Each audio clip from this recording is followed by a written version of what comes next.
disruptions, he is optimistic that financing the budget is possible. But as KTN's Noah Kipkemboi reports, balancing the interests will be a daunting task for the Cabinet Secretary, and the reality that this year's budget will be funded by you, the Mwananchi, through payment of taxes. Take a look. Order number 7. If Kenyans thought that the debt situation will slow down, then they're in for a rude shock. Well, in the 2021-2022 national budget, standing at 3.6 trillion shillings, will be no mean feat to finance, especially amidst a pandemic. But just how will Yatani finance this budget? Revenue underperformance and elevated expenditure associated with the adverse impact of COVID-19 pandemic. The shortfalls in revenues reflect weaker business environment and the impact of containment measures adopted in March 2020 following the outbreak of the pandemic. The government then responded to the pandemic by, among others, implementing tax relief measures in April 2020. These measures resulted in reduced collection of revenues, adversely impacting the implementation of the budget. Well, a total of 1.56 trillion shillings will be raised through loans to meet the budget deficit. This will mean Kenya will be borrowing heavily in the new financial year to meet its budget. Revenue performance dipped with the economy growing by only 0.6%. Treasury projects 2.1 trillion shillings in total revenue, including appropriations in aid and grants, with ordinary revenue in the budget projected at 1.78 trillion shillings. The medium-term budget is designed to support economic recovery and reduce fiscal deficit. The policy aims to mobilize revenues through the ongoing reforms in tax policy and administration. On the expenditure side, the fiscal deficit will be financed by borrowing heavily from the domestic market, a move that has long been in competition with credit injection to local businesses. The medium-term budget is designed to support economic recovery and reduce fiscal deficit. The policy aims to mobilize revenues through the ongoing reforms in tax policy and administration. On the expenditure side, the total allocation to the county governments for the fiscal year 2021-2022 is 409.9 billion shillings, but to reduce over-dependency on equitable share, Treasury rolled out the national policy to support enhancement of county governments' on-source revenue. 2020 for consideration. It is my hope that this bill will get necessary priority and approval. Further, Mr. Speaker, the government, through a multi-agency task force, has reviewed existing revenue management system with a view to deploying one integrated county revenue management system for use by all the 47 county governments. The task force has completed its work and made appropriate recommendations for consideration by the two levels of government. Heavy debt is, however, placing a strain on the government's resources, with Kenya's overall debt redemption and interest payments for the next financial year standing at 1.1 trillion shillings, representing 88% of the 1.3 trillion shillings consolidated fund services. With CS Yatani intimating to Parliament that he will be seeking to raise the debt ceiling, this will certainly see Kenyans shoulder the burden of funding the largest budget in the country's financial history. Noah Kipkemboi, KTN News. And after Noah has set the pace for us with that riveting coverage, we still want to continue the discussions right here. Being a Friday, we normally have our Friday Biz Chat weekly, where we analyze the top stories that made the headlines in the world of business across the week. And we are joined by our resident panelists, that is Mr. Ken Gishinga. Ken Gishinga will be joining us from our City Center studio. Ken, good to have you as always. Thank you very much, Branchi. And of course, Mr. Ohoro Ndoho is also joining us virtually on by way of Zoom. Mr. Ohoro, good to have you. And finally, in studio, we'll be having Liz Nkuku. She is a certified financial analyst and is the founder of Liz Consulting. We're going to be having this conversation with all of them. Good to have you once again. Let's start with you, Mr. Ohoro. What stood out for you in the 3.6 trillion shilling budget?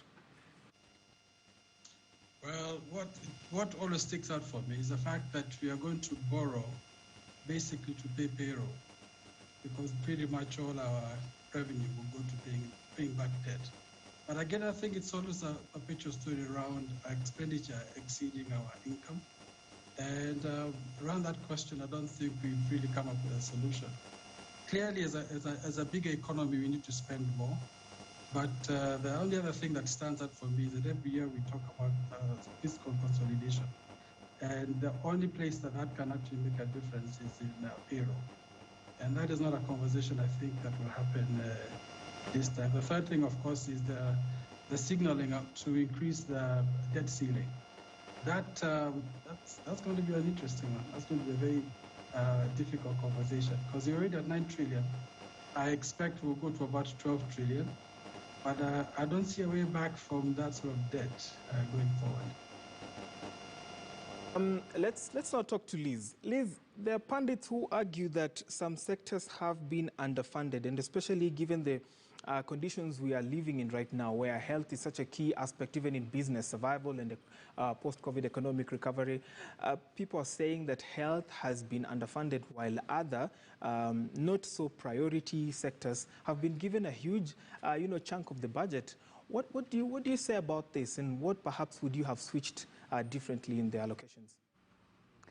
I think, thank you so much. If you think about the point at which the budget is being prepared, there are quite a couple of issues that it's a significant balance that the minister had to do, the CS had to do, because we know that the revenue collections are going to be an uphill task. But at the same time, you need to make sure that all the sectors are well funded. So the key thing is, how do you make sure that you are stimulating the economy in the sectors that you have to focus on? Yes, health is a significant pillar, but one of the key things that is going to propel us going forward, it is largely the ones that are largely going to affect the economy. So things like the manufacturing sector that is meant to help grow the economy. So when I think about it, yes, the health sector might not have gotten the very best, but I think it's not been fully, it could have done better with that. But in my view, I think sectors that really affect someone immediately to improve the employment rate, that is what I think should have even gotten much, much more. Great. So let me talk to Ken on this, because we have deficits to finance in the budget. Ken, our borrowing headroom is too thin currently, and of course, there's that talk of increasing the debt ceiling from 9 trillion to 12 trillion Kenya shillings. Do we have any other alternative ways of financing the debt? Financing the budget, I beg your pardon, without necessarily going for debt? Because right now there are few options for us to borrow concessionally. The only remaining options are commercial loans, which are very expensive and come with other, quite daunting conditionalities. So what other options do we have as a nation to finance this budget? Well, many thanks, Brian George. Before I answer your question, first I wish to correct you. The actual budget number is 3.03 trillion, and that number is what is actually in the actual budget statement that was read yesterday. In fact, we have been spending quite a bit of time because the 3.66 trillion is what has been used prior, even in the prior estimates, and that's what analysts are using. But if you read the actual document, it's 3.03. So we do hope Treasury can at least come out today to try and clarify, because that's not an insignificant difference. You're talking of about 600 billion shillings difference between the two numbers. But that said, to your question, I listened to the discussions yesterday, and indeed the issue of debt came up. And I've always said when it comes to debt, there are two strategies you need to employ.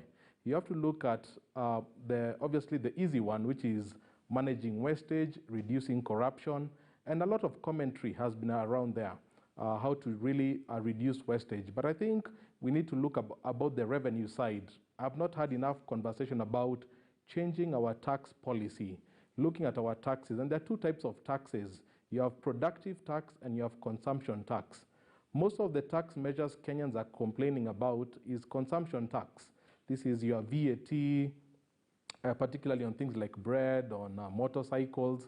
So I think the big shift has to be, we need a new tax policy, but we need to move more towards taxing production and less of consumption, because taxing consumption disproportionately hurts people at the bottom of the pyramid, and it creates a big distortion in the market. So I think for me that is the huge opportunity in terms of research that needs to be developed for us to be able to raise more revenue.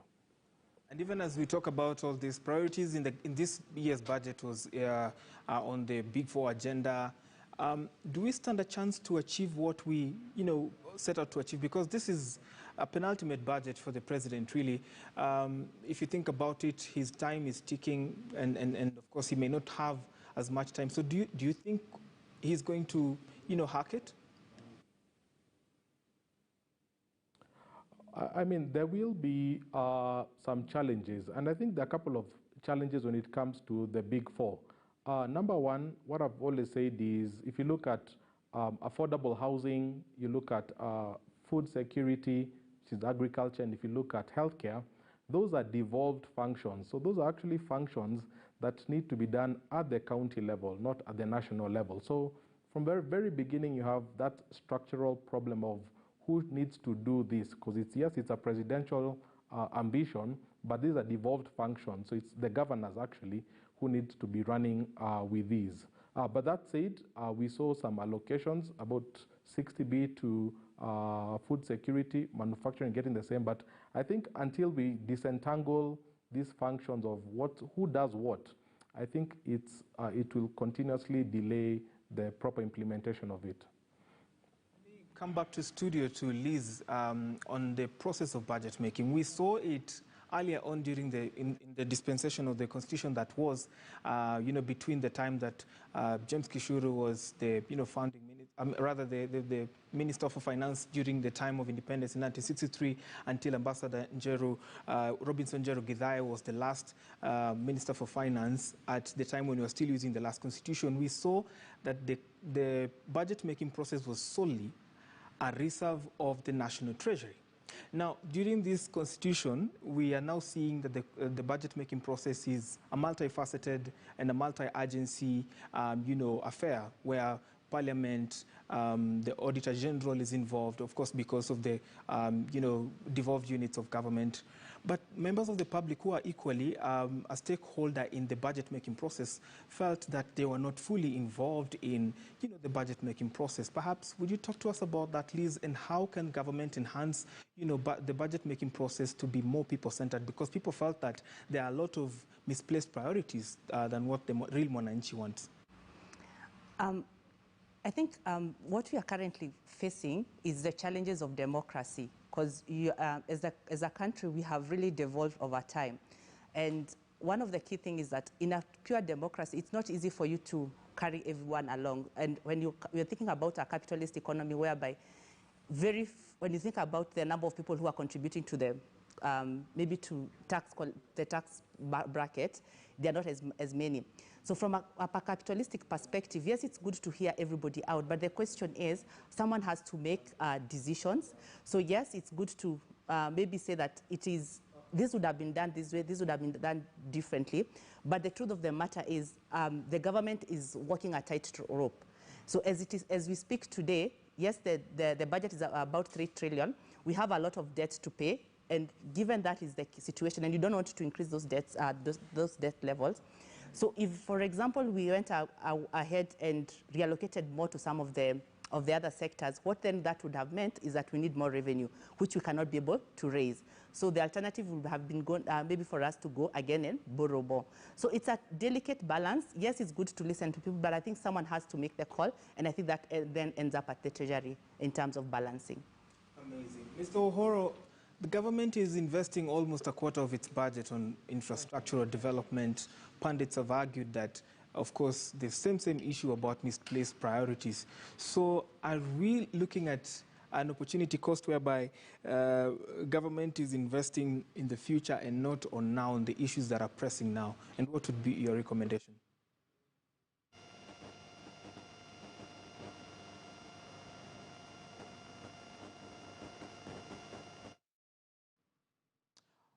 All right, we seem to be having a technical issue right there with Ohoro. We're going to try and get back to him. I think we could perhaps take a few more stories and at the time when we're going to...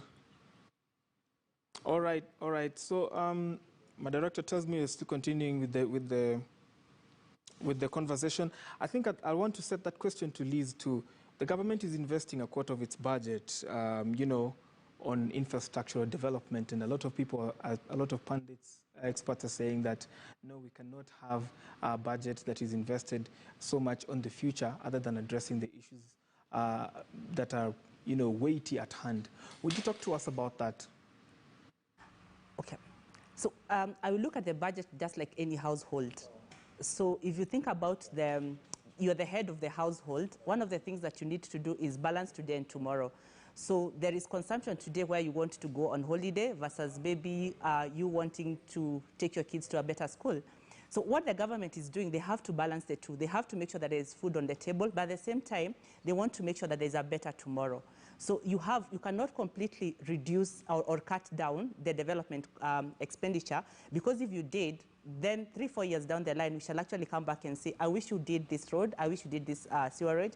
So the Big Four agenda has to at least continue even if it's in a very small way. So we have to continue investing in infrastructure for the better of tomorrow, because that forms the basis of growth into the future. So in my own view, I think, yeah, there's been a decline in development expenditure over time, but maybe the thing is we shall reap the fruits of this much, much later. So you cannot completely look down and say that we shall not invest in infrastructure. All right. We want to now go industry specific and engage an expert on matters of external affairs and policy at the African Wildlife Foundation. His name is Mr. Fred, and I want to talk to him about the allocations that were made for tourism and environmental, conservation here in the country. Mr. Fred, good to have you in studio. Could you talk to us about what stood out for you in that allocation for, tourism and also conservation? Thank you very much, Brian. What stood out for me was actually the allocation to conservation as a whole, specifically tourism and the environmental sector, vis-a-vis the other sectors. So I'll give you an example. The defense sector had an allocation of about 294 billion into defense, whereas the tourism sector had a paltry 9.6 billion. And you would think that coming from the COVID crisis, our biggest defense really is to strengthen our economic growth opportunities through tourism, which is one of the most important sectors for multiplying jobs and creating opportunities. So having a greater focus on tourism, we think would have been really important. The other key sector is also conservation. And here specifically, I need to commend the government for increasing its allocation to KWS. Really powerful commitment there. However, we also see that the decrease in allocation to tourism by almost 26% normally will impact communities that live around national parks. And remember, KWS is protecting national reserves. However, communities outside national parks are critical to the conservation of nature. Actually, in Kenya, 65% of our biodiversity and wildlife is outside national parks. So there needs to be a greater investment in tourism and other alternative livelihoods means in those communities, because that is going to help elevate the economy. Let me just pick it up from where you stopped. You seem to be having a bit of disquiet on the budgetary allocation for conservation and tourism. There was the proposal by the Minister for Tourism here in Kenya, Najib Balala, to have, the national parks, partly privately run and conservation services privately run. What do you say about that? Do you think that would also bridge the much needed, the gap between, other NGOs and government and also private sector in, making conservation work in this country?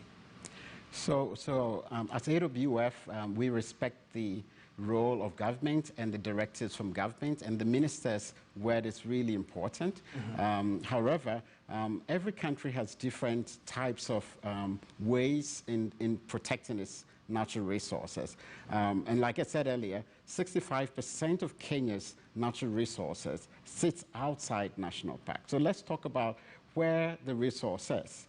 And if the resource is outside the national parks, then we need to empower communities to take care of those resources through conservancies, through activities that really help restore nature and regenerate the degraded lands. So that's where I think we should put our efforts. Private sector engagement, it's important, and we should encourage that as much as possible. But communities need to be at the center of conservation, and I think that should be the focus.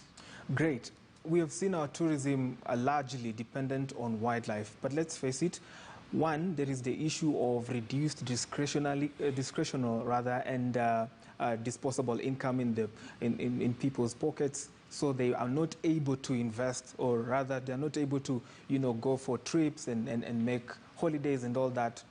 Perhaps as a stakeholder in tourism, are there any other non-conventional methods of travel that perhaps people can take up on just to sustain this industry that has been so much hit by the COVID-19 pandemic? Because data shows that around the industry in the last 1 year has lost about 100 billion shillings. So are there non-conventional ways of people taking on tourism without necessarily risking their lives? I think the tourism sector has been, like you said, the hardest hit. And at AWF, we have consistently pointed out that tourism needs to sit at the center of the way we try to revive our economies going forward. Okay, we're having a crisis today, but that crisis will come and go. That said, we think at AWF that the focus should be on those industries that are suffering at the moment. Our lodges, our community enterprises that are currently down, we need to keep our focus on them and keep investing in them. We also need to find a way that we start looking at ways in which we are not entirely dependent on the tourism income to essentially